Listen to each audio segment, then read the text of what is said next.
ನಮಸ್ತೆ ಟಿವಿ 20 ಕನ್ನಡ ವಾಹಿನಿಗೆ ಸ್ವಾಗತ. ಹುಬ್ಬಳ್ಳಿ ಎನ್ಕೌಂಟರ್ ಪ್ರಕರಣದ ತನಿಖೆಯನ್ನ ಸಿಐಡಿಗೆ ವಹಿಸಲಾಗಿದ್ದು, ತನಿಖೆಯಲ್ಲಿ ಏನು ಬರುತ್ತದೆ ನೋಡೋಣ. ತನಿಖೆಯಲ್ಲಿ ಸತ್ಯಾಂಶ ಹೊರ ಬರಲಿದೆ ಎಂದು ಗೃಹ ಸಚಿವ ಜಿ. ಪರಮೇಶ್ವರ್ ಹೇಳಿದ್ದಾರೆ. ಸದಾಶಿವನಗರದಲ್ಲಿ ಇರುವ ಸಚಿವರ ಗೃಹ ಕಚೇರಿಯಲ್ಲಿ ಮಾತನಾಡಿದರು. ಒಕ್ಕಲಿಗ ಸಮುದಾಯದ ಸಭೆ ನಡೆದಿರುವ ಕುರಿತು ಮಾಧ್ಯಮದವರು ಕೇಳಿದ ಪ್ರಶ್ನೆಗೆ ಪ್ರತಿಕ್ರಿಯಿಸಿ, ಉಪಮುಖ್ಯಮಂತ್ರಿ ಡಿಕೆ ಶಿವಕುಮಾರ್ ನೇತೃತ್ವದಲ್ಲಿ ಒಕ್ಕಲಿಗ ಸಮುದಾಯ ಸಭೆ ನಡೆಸಿರುವುದಷ್ಟೇ ಗೊತ್ತು. ಒಳಗಡೆ ಏನೆಲ್ಲ ಚರ್ಚೆ ಆಗಿದೆ ಎಂಬುದು ನಮಗೆ ಮಾಹಿತಿ ಇಲ್ಲ. ಒಕ್ಕಲಿಗ ಸಮುದಾಯವು ನಮಗೆ ಅನ್ಯಾಯ ಆಗಬಾರದು ಎಂಬುದನ್ನು ಪ್ರಸ್ತಾಪ ಮಾಡಿದ್ದಾರೆ. ಇದನ್ನ ಹೊರತುಪಡಿಸಿ ಬೇರೆ ಏನೂ ಗೊತ್ತಿಲ್ಲ ಎಂದಿದ್ದಾರೆ. ದಾವಣಗೆರೆಯಲ್ಲಿ ಮುಸ್ಲಿಂ ಮಹಿಳೆ ಮೇಲೆ ಹಲ್ಲೆ ಪ್ರಕರಣವನ್ನು ಸ್ಥಳೀಯ ಪೊಲೀಸರು ಗಮನಿಸುತ್ತಾರೆ. ಕಾನೂನು ಪ್ರಕಾರ ಕ್ರಮ ತೆಗೆದುಕೊಳ್ತಾರೆ. ಇಂತಹ ಘಟನೆಗಳು ಆದಾಗ ಯಾವುದೇ ರೀತಿಯ ಮುಲಾಜಿಲ್ಲದೆ ಕಾನೂನು ಚೌಕಟ್ಟಿನಲ್ಲಿ ಕಠಿಣವಾದ ಕ್ರಮ ತೆಗೆದುಕೊಳ್ಳುವಂತೆ ಈಗಾಗಲೇ ಸೂಚನೆ ಕೊಟ್ಟಿದ್ದೇನೆ. ಆ ನಿಟ್ಟಿನಲ್ಲಿ ಕೆಲಸ ಮಾಡ್ತಾ ಇದ್ದಾರೆ. ಅತ್ಯಾಚಾರ, ಮಹಿಳೆಯರ ಮೇಲೆ ಹಲ್ಲೆ ಪ್ರಕರಣಗಳು ಆದಾಗ ಕೈಗೊಳ್ಳಬೇಕಾದ ಕ್ರಮಗಳ ಬಗ್ಗೆ ಕೆಲವು ವಿಶೇಷ ಸೂಚನೆಗಳನ್ನು ಕೊಟ್ಟಿದ್ದೇನೆ. ಅದರ ಪ್ರಕಾರ ಮಾಡಿಕೊಂಡು ಬರ್ತಾ ಇದ್ದಾರೆ. ಯಾವುದೇ ಪ್ರಕರಣವನ್ನ ಲಘುವಾಗಿ ತೆಗೆದುಕೊಂಡಿಲ್ಲ. ಎಲ್ಲ ಕೇಸುಗಳಲ್ಲಿಯೂ ಕೂಡ ಆರೋಪಿಗಳನ್ನ ಬಂಧಿಸಿ ಕಾನೂನು ಪ್ರಕಾರ ಕ್ರಮ ತೆಗೆದುಕೊಂಡಿದ್ದೀವಿ. ಒಬ್ಬೊಬ್ಬರ ಟೀಕೆಗೆ ಉತ್ತರಿಸಲು ಆಗುವುದಿಲ್ಲ. ಕೋಪ ಬಂದಾಗ, ನೋವಾದಾಗ ತಮ್ಮ ಅಭಿಪ್ರಾಯಗಳನ್ನು ಹಂಚಿಕೊಳ್ತಾರೆ. ಅದಕ್ಕೆಲ್ಲ ಉತ್ತರಿಸಲು ಆಗುತ್ತದೆಯೇ? ದೇಶದಲ್ಲಿ ಕಾನೂನು ಇದೆ, ಅದರ ಪ್ರಕಾರ ಪೊಲೀಸರು ತೆಗೆದುಕೊಳ್ತಾರೆ ಎಂದಿದ್ದಾರೆ. ಕೇಸ್ ಕಂಪ್ಲೇಂಟ್ ಬಂದಿದೆ ಸರ್. ಇದನ್ನ ಬೇಕು ಅಂತಲೇ ಎನ್ಕೌಂಟರ್ ಮಾಡಿರುವಂತಹದ್ದು, ಮಿಸ್ ಆಗಿ ಆಗಿರುವಂತಹ ಫೈರಿಂಗ್ ಏನಲ್ಲ ಅನ್ನುವಂತಹದ್ದು ಬಂದಿದೆ ಸರ್. ನೋಡಿ, ಈಗ ಅದಕ್ಕೇನೆ ಈಗ ಸಿಒಡಿ ತನಿಖೆ ಆದೇಶ ಮಾಡಿದ್ದೇವೆ. ಆ ತನಿಖೆನಲ್ಲಿ ನಾನು ಮೊದಲೇ ಹೇಳಿದ್ದೇನೆ, ಹಿರಿಯ ಅಧಿಕಾರಿಗಳಿಂದ ತನಿಖೆ ಮಾಡಿಸ್ತೇನೆ ಅಂತ ಹೇಳಿದ್ದೇನೆ. ಅದರಿಂದ ತನಿಖೆ ಸಿಒಡಿ ಕೊಟ್ಟಿದ್ದೀವಿ. ತನಿಖೆಯಲ್ಲಿ ಏನು ಬರುತ್ತೆ ನೋಡೋಣ. ಅದು ಆಕಸ್ಮಿಕವಾಗಿ ಆಗಿದೆಯಾ ಅಥವಾ ನಿಜವಾಗೂ ಅವನು ಅಟ್ಯಾಕ್ ಮಾಡಿದ, ಅದೆಲ್ಲ ಅವ್ರದ್ದು ತನಿಖೆನಲ್ಲಿ ಬರುತ್ತೆ.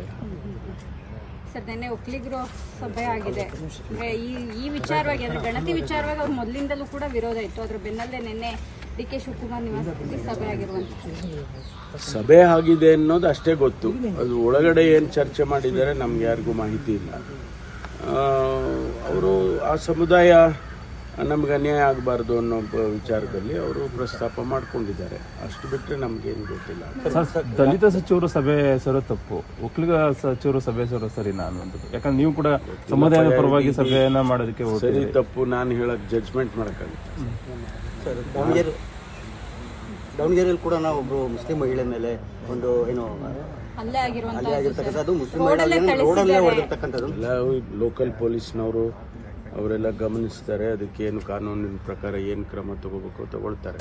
ಯಾವುದೇ ಮುಲಾಜಿಲ್ಲದೆ ಇಂಥ ಘಟನೆಗಳಾದಾಗ ಯಾವುದೇ ಮುಲಾಜಿಲ್ಲದೆ ಕಠಿಣವಾದ ಕ್ರಮ ತಗೊಳ್ಳಿ ಅಂತ ನಾನು ಈಗಾಗಲೇ ಸೂಚನೆ ಕೊಟ್ಟಿದ್ದೀನಿ ಎಲ್ಲ ವಿಚಾರದಲ್ಲಿ ಕೂಡ. ಆದ್ರಿಂದಾನೇ ಕೆಲಸ ಮಾಡ್ತಾ ಇದ್ದಾರೆ. ತಾಲಿಬಾನ್ ಸಂಸ್ಕೃತಿ ತರವಾಗಿ ಏನು ಹೇಳೋದು ಬೇಡ. ಏನೇ ಘಟನೆಗಳಾದಾಗ ಅದಕ್ಕೆ ಕಾನೂನಿನ ಚೌಕಟ್ಟಿನಲ್ಲಿ ಏನು ಕ್ರಮ ತಗೋಬೇಕು ಅದನ್ನು ತಗೊಳ್ತಾರೆ, ಕಠಿಣವಾಗಿ ತಗೊಳ್ತಾರೆ. ಯಾವ ಮುಲಾಜು ಇಟ್ಕೊಳ್ಳೋದಿಲ್ಲ. ಅದರಲ್ಲೂ ಕೂಡ ಮಹಿಳೆಯರ ಮೇಲೆ ವಿಶೇಷವಾಗಿ ಅತ್ಯಾಚಾರಗಳು, ಅಟ್ಯಾಕ್ಗಳು ಇಂಥವೆಲ್ಲ ಆದಾಗ ನಾವು ಸ್ಪೆಷಲ್ ಇನ್ಸ್ಟ್ರಕ್ಷನ್ಸನ್ನೇ ಕೊಟ್ಟಿದ್ದೇನೆ. ನಾನು ಮುಲಾಜಿಲ್ಲದೆ ಕ್ರಮ ತಗೊಳ್ಳಿ ಅಂತ ಹೇಳಿದ್ದೇವೆ. ಅದ್ರ ಪ್ರಕಾರ ಮಾಡ್ಕೊಂಡು ಬರ್ತಾ ಇದ್ದಾರೆ. ಒಂದೊಂದು ಕೇಸ್ನಲ್ಲೂ ಕೂಡ ಈಗ ನಾವು ಯಾವುದನ್ನು ಕೂಡ ಇಲ್ಲಿವರೆಗೆ ಲಘುವಾಗಿ ತಗೊಂಡಿಲ್ಲ. ಯಾರನ್ನೂ ಸ್ಪೇರ್ ಮಾಡಿಲ್ಲ. ನಾವು ಎಲ್ಲ ಕೇಸ್ನಲ್ಲೂ ಕೂಡ ಅವರನ್ನ ಅಪರಾಧಿಗಳನ್ನು ಹಿಡಿದಿದ್ದೇವೆ. ಅವರಿಗೆ ಕಾನೂನು ಪ್ರಕಾರ ಕ್ರಮ ತಗೊಂಡಿದ್ದೇವೆ. ಅದರಲ್ಲಿ ಯಾವ ಮುಲಾಜು ಇಲ್ಲ, ಯಾವ ಈಸಿಯಾಗಿ ತಗೊಳ್ತಕ್ಕಂಥ ಪ್ರಶ್ನೆನೇ ಬರೋದಿಲ್ಲ. ಸರ್, ಏನಂತಂದ್ರೆ ಹೊಸ ರೀತಿಯಲ್ಲಿ ವ್ಯಾಖ್ಯಾನ ಆಗ್ತಿದೆ. ಶರಿಯಾ ಕಾನೂನು ಜಾರಿಯಲ್ಲಿದೆಯೇನೋ ಅಂತಕ್ಕಂಥದ್ದು ಒಂದು ಚರ್ಚೆ ಆಗ್ತಾ ಇರ್ತಕ್ಕಂಥದ್ದು. ನೋಡಿ, ಒಬ್ಬೊಬ್ಬರ ಟೀಕೆಗೂ ನಾವು ಉತ್ತರ ಕೊಡೋಕ್ಕಾಗುತ್ತಾ? ಒಬ್ಬೊಬ್ಬರು ಅವರ ಅಭಿಪ್ರಾಯಗಳು ಹೇಳ್ತಾರೆ. ಒಂದೊಂದು ಸಾರಿ ಕೋಪ ಬಂದಾಗ ಅಥವಾ ನೋವಾದಾಗ ಕೆಲವು ಎಕ್ಸ್ಪ್ರೆಷನ್ಸ್ ಬರುತ್ತೆ. ಅದಕ್ಕೆಲ್ಲ ನಾವು ಉತ್ತರ ಕೊಡೋಕ್ಕಾಗುತ್ತೆ. ಕಾನೂನಿದೆ ದೇಶದಲ್ಲಿ, ಕಾನೂನು ಪ್ರಕಾರ ಕ್ರಮ ತಗೊಳ್ಳಿ. ಸರ್, ಇಷ್ಟು ಸ್ಟೇಟ್ ಇದ್ರೂ ಕೂಡ for the first time Karnataka police has been given policing ಮತ್ತು ಇನ್ವೆಸ್ಟಿಗೇಷನ್ ಎಲ್ಲದರಲ್ಲೂ ಕೂಡ ಫಸ್ಟ್ ಬಂದಿದೆ. Number 1 place has been given. Tata ಕಂಪನಿಯವರು, ಟಾಟಾ ಟ್ರಸ್ಟ್ನವರು ಅವರು ಒಂದು ಸರ್ವೆ ಮಾಡಿದ್ದಾರೆ. ಪೊಲೀಸು ಇಡೀ ದೇಶದಲ್ಲಿ ಪೊಲೀಸ್ ಯಾವ ರೀತಿ ಕೆಲಸ ಮಾಡ್ತಾ ಇದೆ ಅಂತ ಹೇಳಿ ನ್ಯಾಯ ಒದಗಿಸೋ ದೃಷ್ಟಿಯಿಂದ ಯಾವ ರೀತಿ ಕೆಲಸ ಮಾಡ್ತದೆ, ಅಪರಾಧಿಗಳನ್ನ ಹಿಡಿಯೋ ದೃಷ್ಟಿಯಿಂದ ಯಾವ ರೀತಿ ಕೆಲಸ ಮಾಡ್ತಿದೆ, ಒಂದಷ್ಟು ಪ್ಯಾರಾಮೀಟರ್ಸ್ಗಳನ್ನ ಇಟ್ಕೊಂಡು ಅವರು ಮಾಡಿದ್ದಾರೆ. ಈಗ ಕರ್ನಾಟಕಕ್ಕೆ 6.78 ಏನೋ ಮಾರ್ಕ್ಸ್ ಬಂದಿದೆ ಔಟ್ ಆಫ್ 10. ನಾವು ಮೊದಲನೇ ಸ್ಥಾನದಲ್ಲಿ ಇದ್ದೇವೆ. ನಾನು ಮೊದಲಿಂದನೂ ಹೇಳ್ಕೊಂಡು ಬರ್ತಾ ಇದ್ದೀನಿ, ಕರ್ನಾಟಕ ಪೊಲೀಸು ಭಾಳ ಶ್ರಮವಹಿಸಿ ಕೆಲಸ ಮಾಡ್ತಿದ್ದಾರೆ ಅಂಥೇಳಿ ನಾನು ಅನೇಕ ಸಂದರ್ಭದಲ್ಲಿ ಹೇಳಿದ್ದೇನೆ. ಇವತ್ತು ಅದು ಪ್ರೂವ್ ಆಗಿದೆ ಒಂದು ರೀತಿಯಲ್ಲಿ. ನಮಗದು ಇನ್ನೂ ಹೆಚ್ಚು ನಮ್ಮ ರಾಜ್ಯ ಪೊಲೀಸ್ ಇಲಾಖೆಗೆ ಇನ್ನೂ ಹೆಚ್ಚು ಉತ್ತೇಜನ ಕೊಟ್ಟಾಗ ಆಗುತ್ತೆ. ಕನ್ನಡಿಗರ ಮೆಚ್ಚಿನ ನಿಮ್ಮ TV20 ಕನ್ನಡ ವಾಹಿನಿ ಇದೀಗ ಟಿವಿಯಲ್ಲಿ ಲಭ್ಯ.